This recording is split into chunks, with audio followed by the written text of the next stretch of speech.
كان تم باشوا ديال شتيكين وي ل غوراباني سوريا دا زور نية او اغربستيك امريكا كان داوایان کردبوو سەر لە نوێ داوا دەکرێت درێژ بکرێتەوە لەو بارەوە هەڕاشەی ویانیش تهدیدی سزا بەسەر تورکیادا بەردەوام دەکات بەڵام تورکیا هەتاوەکو ئێستاش هێزەکانی لە شوێنی خۆنە لە هەمان کاتدا ئیتر تەماشا دەکەین لە نێوان ئەو لە نێوان حکوومەتی کاتی سوريا بسروكايتي احمد الشرع وات جولاني لقال تركيا هنديك ديدارو قوتو بيش هنا امانه دخلنا سرميزو كاريان لسردكين بلام لهم يجرينتر دوني برنامج مان ساسكر هلو كانال دا بس مالكم عليك بابت كر امانه بكرتي هندك بزراوي سوراني ببيرديني و بمان و امانه براستي ل ايندي خسري ديمقراطيك دا رولي اريني دبينن هيو درموك بيشنيارك وربجير درين هاوران هروكو دزانن ايتر همو لاينا اوروبيا كان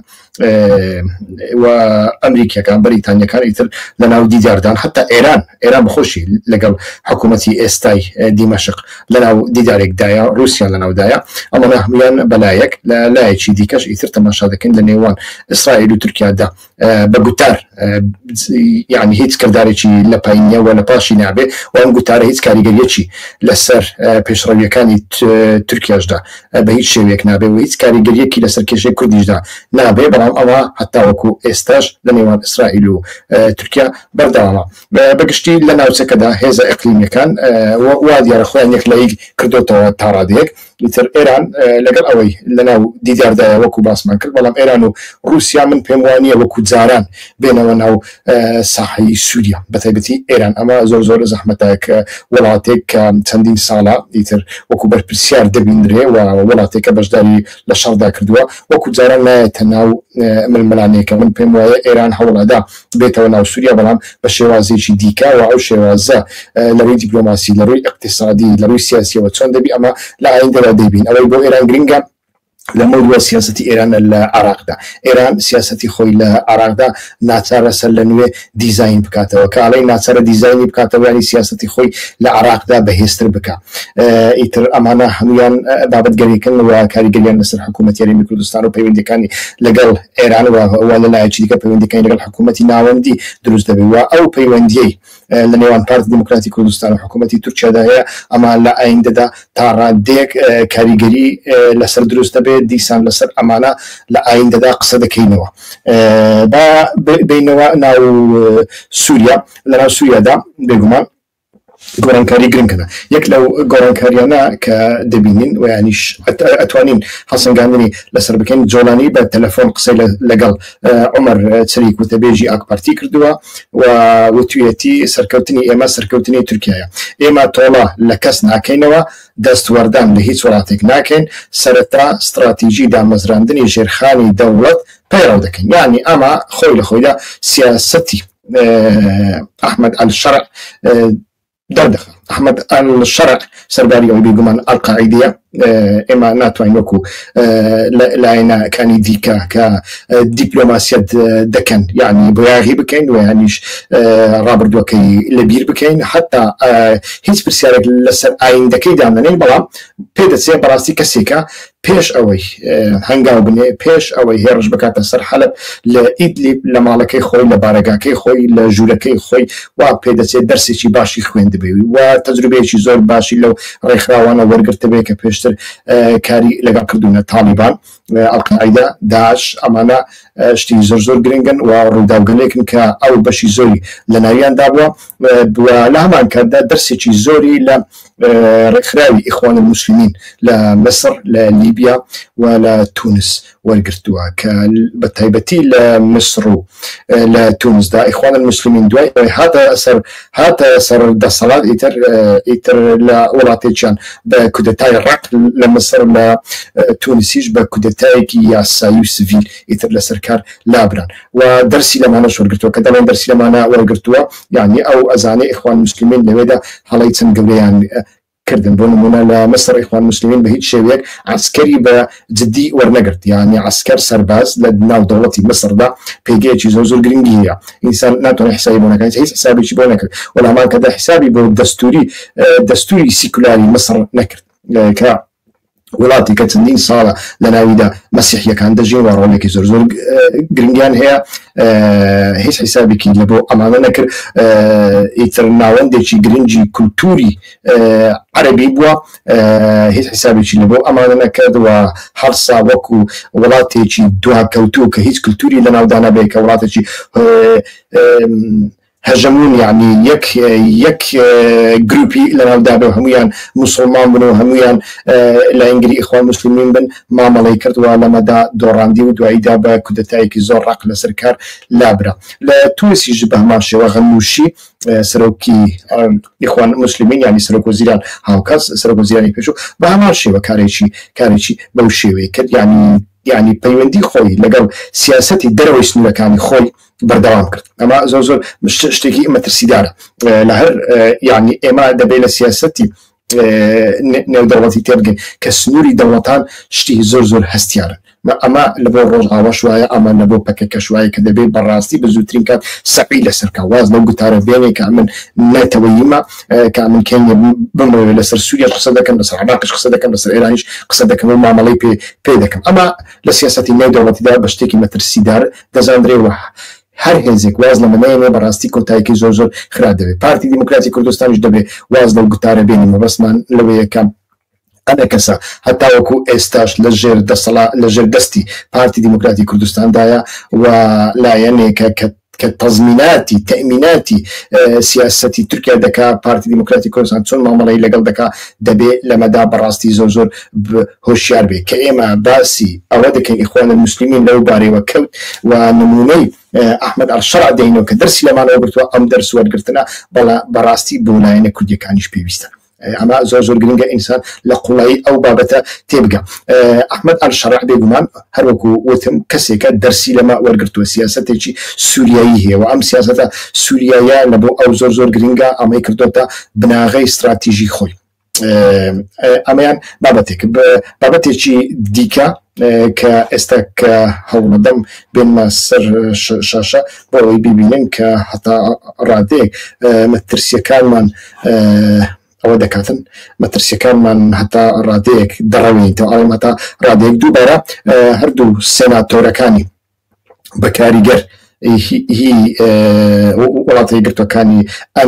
ئەمریکا واتە کریس ڤان هۆڵەند و لە هەمان کاتدا لیندسی گراهام دووبارە لێدوانیاندایەوە و گوتیان تورکیا ناچارە ئاگربەست ئاگربڕ جێبەجێ بکە ئەگەرنا سزا و وەردەگرێ و ئەمەش بەڕاستی کاریگەری دەبێت لەسەر ئەوەی کە ئێستاکە لە دەوروبەری کوبانێ هەیە. بێگومان ئەو بەری ئاوی فرات ڕۆی لە بۆ ئەو بەری ئاوی فرات دەبێت دیدارێک سازشێک لەگەڵ دەوڵەتی ئایندەی سووریا بکرێت، جا هەر کەسێک دەبێت لەگەڵ ئەوانە سازشەی بکرێت بۆ ئەوەی ئەو ئاوارانەی کە لە عەفرین نەماون چۆن بگەڕێنەوە شوێنی خۆیان و دەبێت بەڕاستی خۆسەری دیموکراتیک لە بۆ ئەو ئاوارانە بەرنامەیەکی تایبەتی هەبێ و لە هەمووشی گرنگتر بەرنامەی پەروەردەیە. ئەتۆ چۆن ئەتوانی وەکو کوردێک کە ئێستا لە کەرکووک دەژی ناسنامەی خۆشی دەپارێزی، بەڵام لە هەمان کاتدا کێشەیەکی وەها ناسیاسی مەعنا عەقلانەش لە بۆ حکومدارانی کەرکووک دروست ناکات لەوێ و لەوێدا دەیەوێت لەناو ئیدارەدا جێگا بگرێ، دەبێت ئەتۆ سیاسەتی شیوات هەبێ لە ئایندەی سووریادا لە بۆ عەفرین و لە بۆ شەحبا و لە بۆ ڕەفعەت و لە بۆ ئەو دوو گەڕەکانەی حەلەبیش شێخ مەقسوود و ئەشرەفیە. بەڵام ئەو بەری دیکە واتە ڕۆژهەڵاتی ئاوی فرات بێگومان ئەوە وا پێدەچێ، یعنی ئەمریکیەکان لەبەر ئەوەی ئایندەی سووریا نازانن و ئێمەش نازانین، هیچ کەسمان نازانین لە ئایندەدا چی بەسەردێ، ئایا جۆلانی سەر دەکەوێت سەر ناکەوێت، کە هەموو هیواکانی وڵاتانی خۆر ئاوا بەڕاستی ئەوەیە سەر بکەوێت، چونکە هەموو جیهان ماندووە، هەموو جیهان ماندووە، ئەمریکا ماندووە، رووسیا ماندووە، ئیسرائیل ماندووە، هەموو جیهان ماندووە، بۆیە هەر کەسێک بەڕاستی لە ئینگری ئەوەیە ئاسایش و ئارامی دروست بێ، بۆیە ئەو پشگیریە وڵاتانی خۆر ئاوا بۆ کەسێک کە لە لیستی تیرۆردایە پشگیریەکی هەروە لە خۆوە نییە، پشگیریەکە زۆر جددیە، بەڵام ئایا ئەحمەد ئەڵشەرا سەر دەکەوێت یان سەر ناکەوێت لە سیاسەتەکانیدا ئەمەیان زۆر گرنگە. ئەو تەلەفۆنێک کە لە بۆ تورکیای کردووە مرۆڤ ئەتوانێتن وهاش ئەشڕۆڤ بکە کە ئەجندای خۆی هەیە کە یعنی ڕاستە قسەیەکی تێدایە سەرکەوتنی ئێمە سەرکەوتنی تورکیاشە، بەڵام لە هەمان کاتدا کە ئەڵێ ئێمە تۆڵە ناکەینەوە، ئێمە دەمانەوێت وڵاتی خۆمان ئاوادام بکەینەوە، ئەمە خۆی لە خۆیدا پەیامێکی زۆر گرنگە لە بۆ تورکیا. واتە من 100% ئەو ئەجندای تۆ دەتەوێت جێبەجێی ناکەم، بەڵام وا دیارە ئیتر ئەمە داخوازی وڵاتانی ئەوروپا و ئەمریکاشە کە نابێ ڕۆژ ئاوا ببێتە هەڕەشەیەک بۆ سەر سنوورەکانی تورکیا. ئەمە زۆر گرنگەوە دەبێ میکانیزمێک چارەسەریەک بدۆزرێتەوە لە نێوان تورکیا و ڕۆژ ئاوادا. ئەمانە زۆر گرنگن، بەڵام هەتا وەکو ئێستاش تەماشا دەکەین بەڕاستی ئەوانەی ئەو شتانەی ئێمە لێرەدا باسی دەکەین لە میدیاکانی دیکە کەمتر باز دەکرێن و ئەگەر باز بکرێن مۆرکێکی ئەیدۆلۆژی سیاسی لایەنێکی دیکەی پێوەیە. مەسەڵەن هەندێک لایەن هەنا وەکو ئێمە باس لەوە دەکەن ئەڵێن با پەکەکە نەمینێ لە سووریادا تاوە پەکەکە نەمینێ، ئەوە چێ باسی دەکەن؟ مەسەڵەن بۆ نمونە لە میدیاکانی پارتی دموکراتی کوردستاندا دەبینێت بەڵێ ئەمە شتێکی ڕاستە شتێکی ڕەوایە، بەڵام ئایا پارتی بەخۆی ئامادەیە دەستبەرداری ئەنە کەسە ببێ؟ ڕێگا بکاتەوە تەنێ بۆ ئەو ئەنە کەسەیانەیە کە تۆزێک عقلیان کار دەکا کە تۆزێک بیر لە ئایندەی خۆیان دەکەن و دەکەنەوە، و لە هەمان کاتدا تۆزێک وەکو کوردی سووریا بیر دەکەنەوە. یعنی ئایا ئامادەیە دەستبەرداری ئەوان بێ؟ نەخێر، ئەوش دەستبەرداری ئەوان نابێ. واتە ئەگەر ئەتۆ پەکەکە لەو بارەیەوە ڕاخنە دەکەی کەمیش ڕاخنەی دەکەم بێگومان و دوێنێش لە بەرنامەیەکدا باسمان لەوە کرد هەڵدانی ڕسمی ئۆجەلان لە مزگەوتیشدا لەناو زبڵخانەشدا لەناو وێرانەشدا ڕاست نییە. یعنی ئەمە تەقلیدکردنەوەی بەشار الئەسەد تەماشاکەن بەشار الئەسەد هەتا دوێنێش ئەو خانوانەی کە بەخۆی بۆمبەی بەسەردا کردبوون و وێرانی کردبوون ڕسمێکی ئەویان لێ هەڵواسی بوو. یعنی زۆر سەیرە بەڕاستی بۆ کوردەکان دەبێ ئەمە دووبارە بکەنەوە. ئەو کولتورە دواکەوتویە چی؟ یعنی ئەتو خۆت لە پەنای سەرۆکێک دەشاریەوە و ئەتو چ زیانێک بەو سەرۆکە دەگەینی، ئەتو چ زیانێک بەو حرەکەتە دەگەینی. ئەمە جگە لە حەماسەتێکی ئەحمەقانە هیچی دیکەی لە پشتنی، بەڵام هەروەکو باسم کرد دووبارەی دەکەمەوە ئەوانەی کە ئەمە ڕەخنە دەکەن دەبێت سەرەتا لە ماڵی خۆشیان تەماشا بکەن. یعنی ئەتۆ چ کارت بەوەدایە گروپێکی وەکو ئەنە کەسە و سوپای ڕۆژت لە ناو سنوورێکی دیکە سنووری وڵاتێکی دیکەدا حەواندۆتەوە بە خێوت کردوونە خزمەتی ئەجندای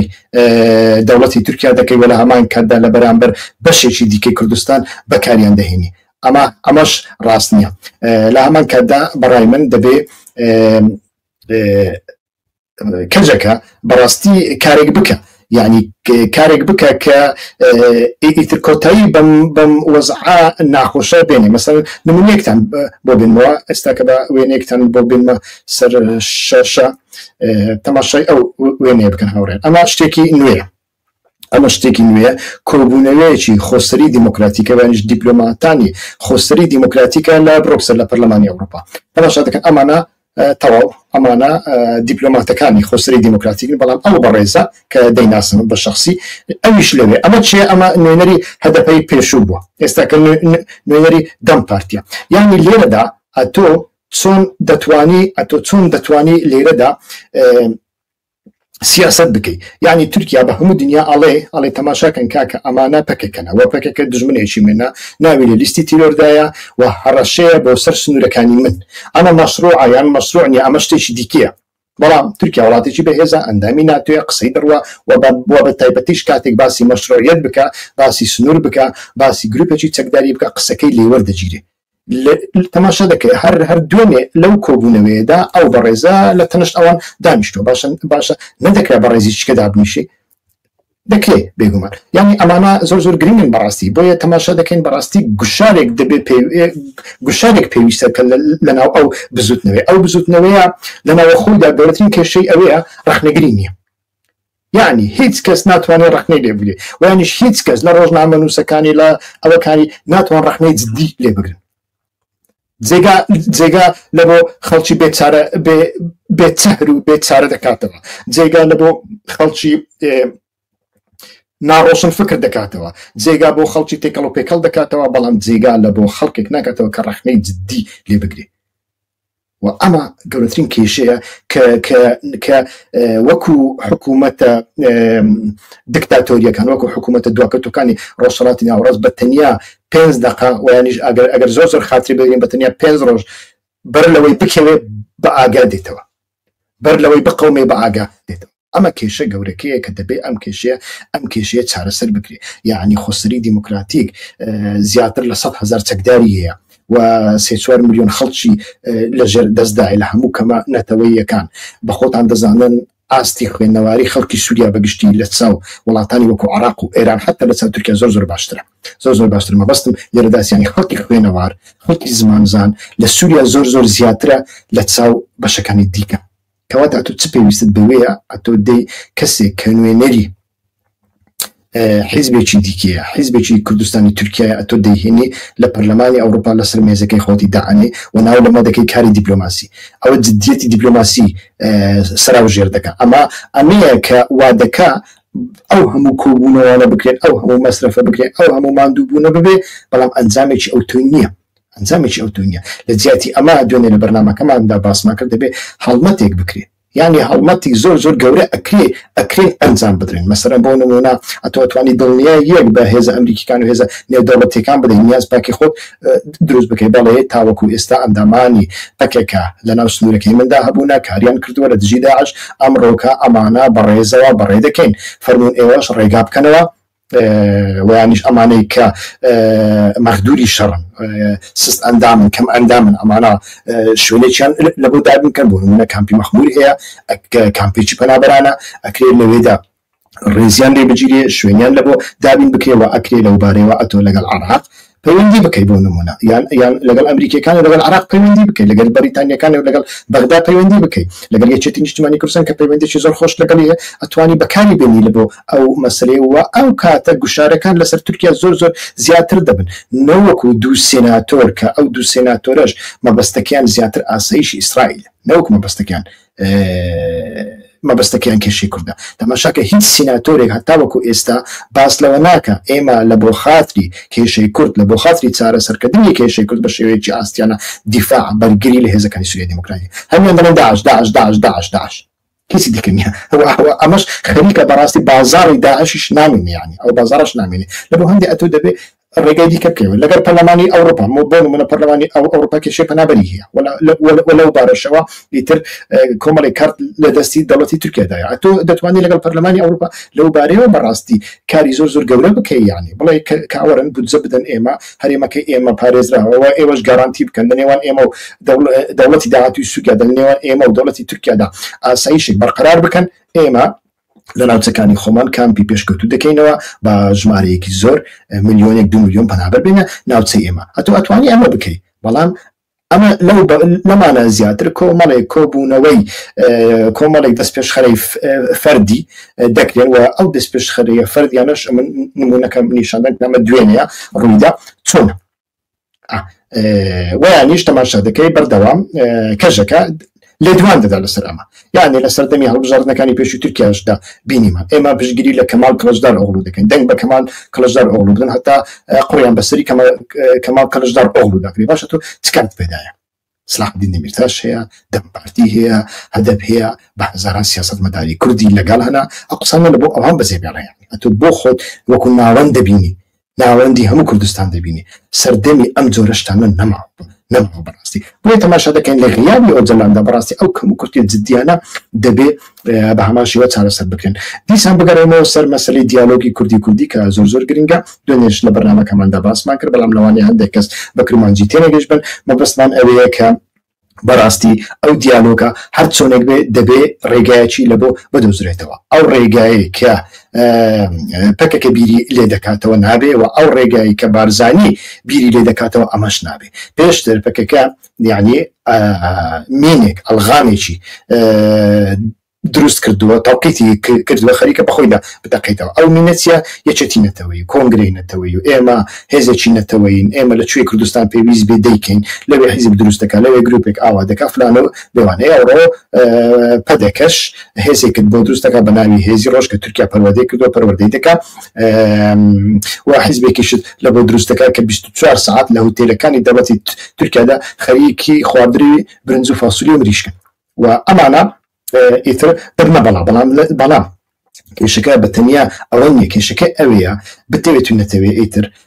هێزگەلێکی وەها عقلیەتێکی وەهای ڕۆژهەڵاتی حیزبی ڕۆژهەڵاتی ئیتر ڕێگا لەبەر ئەوە دەکاتەوە کە هەموو کۆمەلگا نەتوانێت وەکو پێویست لەناو سیاسەتدا لەناو شانۆی سیاسەتدا جێبگرێ خۆی لە خۆیدا یعنی ئەمە پێچەوانەی بۆ چوونەکانی ئۆجەلانیشە پێچەوانی ڕێبازەکەی ئۆجەلانە پێچەوانی ڕێبازی دیموکراسی ڕادیکاڵە کە باوەڕی بەوە هەیە هەموو کەسێک دەبێت لەسەر شانۆی سیاسەتدا جێگایەکی پێ بدرێت جێگایەک لە بۆ خۆی بدۆزێتەوە بەڵام تەماشا دەکەین لەبەر عقلیەتی ڕۆژهەڵاتی ناوەڕاست و حیزبی ڕۆژهەڵاتی ناوەڕاست و ئەو منزومەی کەجەکە وەکو عقلیەتی حیزبە کوردیەکانی دیکە زیاتر کەسانێک لە دەروبەری خۆی کۆ دەکاتەوە کە تابعی ئەو بن کە بەیعی لە بۆ بدەن چۆن ئێمە باسمان کرد لەناوە خۆیدا ڕەخنەگرێکی نیە تاوەکوێستا یاک ڕەخنەگرم لە بۆ بدۆزەوە لەناو پەکەکەدا نییە بە هیچ شێوەیەک نییە ڕەخنەگر نییە هیچ کەس ناتوانێت ڕەخنەگر بێ و ڕەخنەگرتنەکەش پەیوەندی بەتەنیا بە جەسارەتی شەوە نیە بەڵکو لە ڕووی فکریەوە ئیتر دەوروبەری مێشکی قەفەس کراوە حتا وەکو لە ناوی دەرنەکەوی ناتوانێت ڕەخنەگر بکەیت ئەمە کارەساتێکی زۆر گەورەیە لە هەڵومەرجێکی وادا عقلیەتێکی وادا کە دەسەڵاتی هەبێ بێگومان ڕێگە نادا هەموو چینی توێژەکان وەکو پێویست بێن ناو سیاست کە هەموو چینی توێژەکان نهات لە ناو سیاست دەکەن دەستنا ناو لایەنێکی دیکە ئەو لایەنە چێ ئەنە کەسیە ئەمە دەبێ بەڕاستی دەرکی بۆ بکرێ مەسەن لە کوردستانی تورکیادا ئەمە نیە لە کوردستانی تورکیادا بە پێچەوانی کوردستانی عراق بە پێچەوانی کوردستانی سووریا ڕێککەوتنێک هەیە لە نێوان پەکەکەی پێشوو چینی ناوەڕاست چینی ناوەڕاست بەر لە پەکەکە دەستی بە سیاست کرد دەستی بەچوونە ناو پەرلەمان کرد ئەبوون ئەندامی حیزب تورکیەکان و لە ڕێگەی ئەوان دەبوونە سەرۆکی شارەوانی یەک لەوانە مەسەلەن مەهدی زانەیە هاوسەری لەیلا زانە نازانم ئێستا هاوسەرم یاننا وا دیارە پەیوەندی فیزیکیان بەیەکەوە نیە ئیتر